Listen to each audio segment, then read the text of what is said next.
वापस से वेस्ट बंगाल से एक ऐसी खबर सामने आई है जिसने पॉलिटिकल माहौल को गर्म कर दिया है और इस बार सिर्फ नेता ही नहीं बल्कि इलेक्शन कमीशन ऑफ इंडिया को भी फुल एक्शन मोड में दिख रही है। तो चलिए देखते हैं कि एग्जैक्टली क्या हो रहा है, कौन किस पर आरोप लगा रहा है और इस पूरे सीन में डेमोक्रेसी, वोटिंग राइट्स और फेयर इलेक्शंस का क्या मतलब रह गया है और कैसे अब सीधे बीजेपी की तरफ से भी लोग ईसीआई के पास पहुंचे हैं। इस वीडियो में एक्सप्लोर करते हैं। Hello law lovers and justice seekers, welcome to Law Chakra. हम आपके लिए लेकर आए हैं कुछ बहुत ही exclusive. Introducing Law Chakra prime membership, जो आपको देगा exclusive access like never before. बनिए लॉ चक्रा की प्राइम मेंबर और अनलॉक कीजिए full potential of legal knowledge. अभी ज्वाइन कीजिए। अब स्टोरी की स्टार्ट ही एक स्ट्रॉन्ग एलिगेशन से होती है।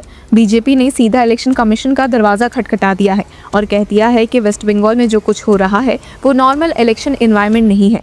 उनका कहना है कि रूलिंग पार्टी यानी सीएम ममता बनर्जी और उनकी पार्टी तृणमूल कांग्रेस अलिजिडली वोटर्स को इंटिमिडेट कर रहे हैं।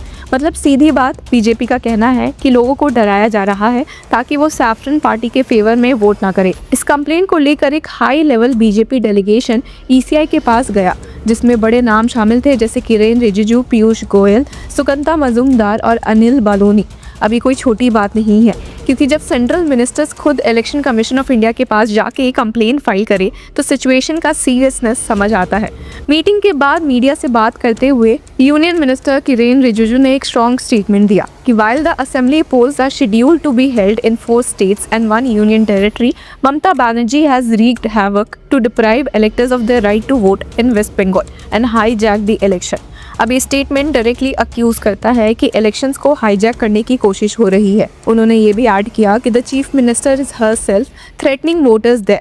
We had a detailed discussion in this regard with the election commission officials. अब ये एलिगेशन बहुत सीरियस है, क्योंकि अगर चीफ मिनिस्टर पर ही ये आरोप लग रहा है कि वो वोटर्स को थ्रेटन कर रहे हैं तो फिर पूरा डेमोक्रेटिक फ्रेमवर्क क्वेश्चन में आ जाता है। और अब यहाँ एक इम्पॉर्टेंट लीगल और कॉन्स्टिट्यूशनल एंगल भी समझना बेहद ज़रूरी है। इंडिया में free and fair elections conduct करना एक कॉन्स्टिट्यूशनल मैंडेट है जिसका जिम्मा इलेक्शन कमीशन पर होता है, और अगर किसी भी तरह का इंटिमिडेशन या कोर्जन प्रूव होता है तो वो डायरेक्टली वोटर्स फंडामेंटल राइट को इम्पैक्ट करता है। लेकिन स्टोरी का दूसरा साइड भी उतना ही इंटरेस्टिंग है और शायद उससे भी ज़्यादा इम्पैक्टफुल, क्योंकि जब बीजेपी ने एलिगेशन लगाया उसके parallel election commission of India ने खुद भी एक मैसिव एडमिनिस्ट्रेटिव एक्शन लिया है। सिर्फ 24 डेज बाकी है इलेक्शंस के लिए, और इसी बीच ईसीआई ने 83 ब्लॉक डेवलपमेंट ऑफिसर्स जो असिस्टेंट रिटर्निंग ऑफिसर्स के रूप में काम कर रहे थे उनको हटा दिया। साथ ही 174 पुलिस स्टेशंस के ऑफिसर्स इंचार्ज को भी रिमूव कर दिया गया है। अब सोचिए, इलेक्शन से इतना क्लोज टाइम पे इतनी बड़ी रीशफल होना क्या इंडिकेट करता है? ये कोई रूटीन ट्रांसफ़र नहीं लगता, ये क्लियरली एक सिग्नल है कि ईसीआई सिचुएशन को लाइटली नहीं ले रहा। अब कमीशन ने स्टेट के चीफ सेक्रेटरी को डायरेक्ट किया है कि इन ट्रांसफर्स को इमीडिएटली इम्प्लीमेंट किया जाए।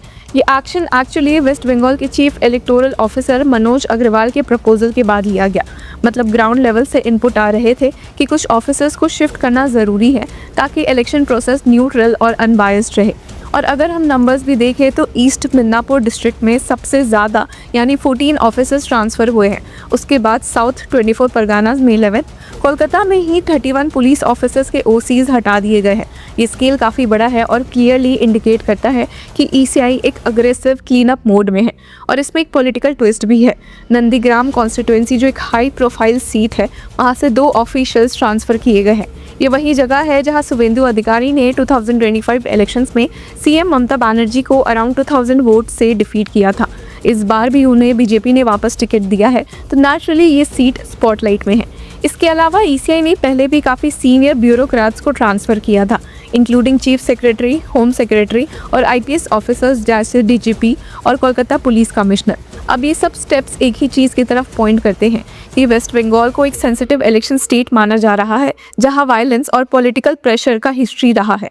अब एक सोर्स ने कहा भी है कि transfers of bureaucrats, IPS officers and other administrative officials directly involved in the election process are not new. These measures are taken ahead of every election to ensure that people can exercise their voting rights freely without fear और favour. मतलब ECI ये कह रहा है कि ये कोई unusual चीज़ नहीं है, ये एक प्रिवेंटिव मैकेनिज्म है। लेकिन इस बार टोन थोड़ा स्ट्रिक्ट रहा है। सोर्स ने क्लियरली बोला कि this time the commission has decided to take strict action if any officer is found displaying partisan behavior while carrying other election duties.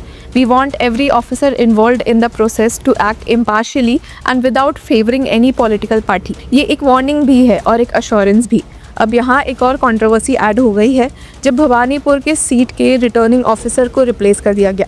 ये वही सीट है जहां waste Bengal CM Mamata Banerjee contest करने वाली है। आरओ के रिमूवल पर वेस्ट बंगाल सीएम ममता बनर्जी ने खुद इलेक्शन कमीशन की न्यूट्रलिटी पर सवाल उठाया है। बाद में सुरजीत रॉय को नया आरओ अपॉइंट किया गया, लेकिन टीएमसी ने तुरंत एलिगेशन लगा दिया कि उनका लिंक शुवेंदु अधिकारी से है और ईसीआई के पास कंप्लेन फाइल कर दी।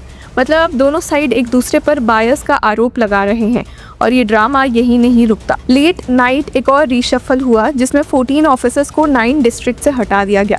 शौक ये था कि ऑफिसर्स सिर्फ 5 दिन पहले ही अपॉइंट किए गए थे। इतनी जल्दी रिमूवल होना डेफिनेटली एक अनयूजुअल एडमिनिस्ट्रेटिव मूव है। और अब एक और लेयर यहाँ ऐड होती है वोटर लिस्ट रिविजन की। इलेक्शन कमीशन ऑफ इंडिया ने 3rd supplementary voter list release की है अंडर SIR प्रोसेस।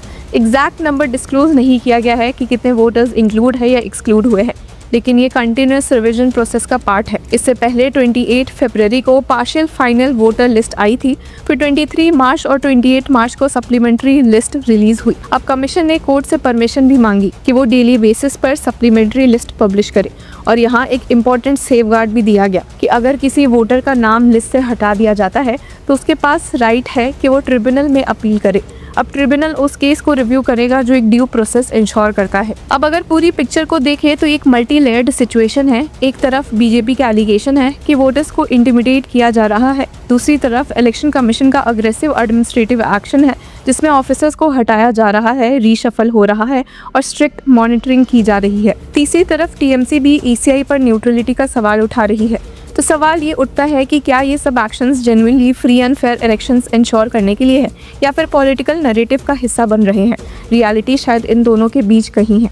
लेकिन एक चीज़ क्लियर है, वेस्ट बंगाल का इलेक्शन एक बार फिर से नेशनल स्पॉटलाइट में आ गया है और जब भी इलेक्शन कमीशन इतने बड़े स्केल पर इंटरवेन करता है तो इसका मतलब होता है कि ग्राउंड सिचुएशन को लेकर सीरियस कंसर्न्स हैं। आखिर में डेमोक्रेसी का एसेंस यही है कि हर वोटर बिना किसी डर के अपना वोट डाल सके।